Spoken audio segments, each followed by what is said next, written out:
Hi అండి, దయచేసి ఈ వీడియో మీ ఫ్రెండ్స్ ఫ్యామిలీతో షేర్ చేయండి. లాస్ట్ 2 వీక్స్ లోనే ముగ్గురు 30 సంవత్సరాల లోపు పిల్లలు మా దగ్గర హార్ట్ అటాక్ తో వచ్చారండి. అండ్ వాళ్ళకి ఎందుకు హార్ట్ అటాక్ వచ్చిందో మేము వెనకాల రీసెర్చ్ చేస్తే గనక హిస్టరీ తీసుకుంటే కొన్ని షాకింగ్ న్యూస్ తెలిసిందనమాట. సో అది అందరూ తెలుసుకోవాలి. అండ్ ఈ 3 కేసుల్లో లాస్ట్ కేసు చాలా ఇంపార్టెంట్ అండి, ఎందుకంటే ఎవరికి తెలియదు అందువల్ల కూడా హార్ట్ అటాక్ వస్తుందా అని చెప్పేసి. కాబట్టి వీడియో పూర్తిగా చూడండి. ఫస్ట్ కేసు ఏంటంటే ఒక 26-year-old లేడీ అండి.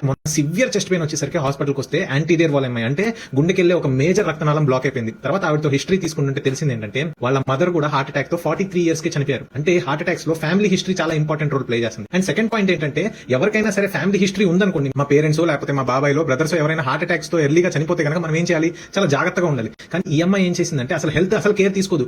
వారానికి 5 సార్లు నాన్ వెజ్ తింటారంట. అది కూడా రెడ్ మీట్ అంటే మటన్ తింటారంట. బాగా మనం నాన్ వెజ్ తినొచ్చు, చికెన్, ఫిష్, ఎగ్స్ కొంచెం హెల్దీయే, కాకపోతే ఈ మటన్ డైలీ తినకూడదు. అండ్ సెకండ్ కేసు వస్తానండి. ఈ అబ్బాయి ఏంటంటే అసలు స్మోకింగ్ లేదు, ఆల్కహాల్ లేదు, ఏ బ్యాడ్ హ్యాబిట్ లేదు. ఆయనకి ఏంటంటే డబ్బులు బాగా ఉండి వడ్డీ వ్యాపారం చేస్తూ ఉంటాడు. జనాలకు అందరికి అప్పులు ఇస్తూ ఉంటాడు, వాళ్ళ దగ్గర వడ్డీ వసూలు చేస్తూ ఉంటాడు. ఇంట్లోనే కూర్చొని ఉంటాడు. నేను పర్టికులర్ గా అడిగా, బాబు ఏం పని చేస్తావయ్యా ఇంత లావుగున్నావంటే నేనేం పని చేయనండి అంటాడు. వాళ్ళ ఆవిడ వచ్చి, అయ్యా ఏం పని చేయడయ్యా, డబ్బులు వడ్డీకి ఇస్తా ఉంటాడు, ఇంట్లోనే ఉంటాడు అంటారు.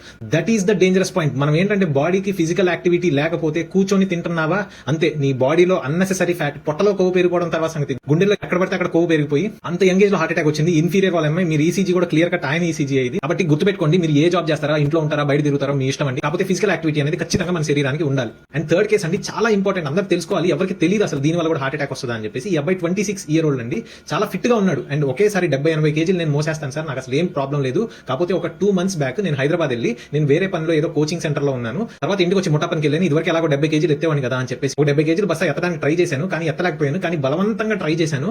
అలా బలవంతంగా ట్రై చేసిన తర్వాత ఇంటికి వెళ్ళిన తర్వాత 1 hour నుంచి చాలా చెస్ట్ పెయిన్ వచ్చింది. తర్వాత హాస్పిటల్కి వచ్చాడండి. చూస్తే భయంకరమైన హార్ట్ అటాక్. అసలు ఆ అబ్బాయికి బీపీ డౌన్ అయిపోయి బ్లడ్ క్లాట్ కరగడానికి ఇంజెక్షన్ ఇచ్చి heart rate up and down అయిపోయి చాలా సీరియస్ అయింది. బట్ అల్టిమేట్లీ ఆ పేషెంట్ ని సేవ్ చేశాం. సో ఈ పేషెంట్ కి హార్ట్ అటాక్ ఎందువల్ల వచ్చిందో తెలుసా? స్పాంటేనియస్ కొరనరీ ఆర్టరీ డైసెక్షన్ అని చెప్పేసి ఒక ఎంటిటీ ఉంటుంది. మనము సడన్ గా ఎమోషనల్ స్ట్రెస్ గానీ ఫిజికల్ స్ట్రెస్ గానీ ఫీల్ అయినప్పుడు మన గుండెల్లో వెళ్లే రక్తనాళాలు ఉంటాయి కదా, ఆ రక్తనాళాల లోపల ఉండే ఒక లేయర్ తెగిపోయింది అనమాట. సో దానివల్ల ఏంటంటే బ్లడ్ క్లాట్ అయిపోయింది, రక్తనాళం అంతా బ్లాక్ అయిపోద్ది అనమాట. ఈ స్పాంటేనియస్ కొరనరీ ఆర్టరీ డైసెక్షన్ కి చాలా కాజెస్ ఉన్నాయన్నమాట. సో దాంట్లో ఈ ఫిజికల్ అండ్ ఎమోషనల్ స్ట్రెస్ వల్ల ఆల్మోస్ట్ 30% ఆఫ్ ద కేసెస్ మన దగ్గర ప్రెజెంట్ అవుతారండి.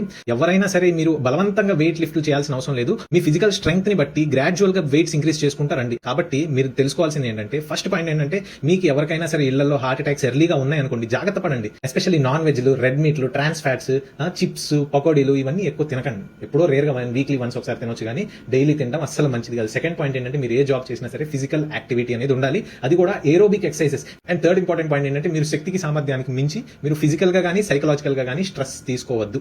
If you find this video helpful, please me friends తో ఫ్యామిలీతో షేర్ చేయండి. ఎలాగా సొల్లు మీమ్స్ అన్ని పంపించుకుంటా ఉంటారు, ఇది కూడా ఒకసారి పంపిస్తే కనుక ఎవడో ఒకరికి వాళ్ళ లైఫ్ లో ఏదో స్టేజ్ లో ఉపయోగపడుతుంది.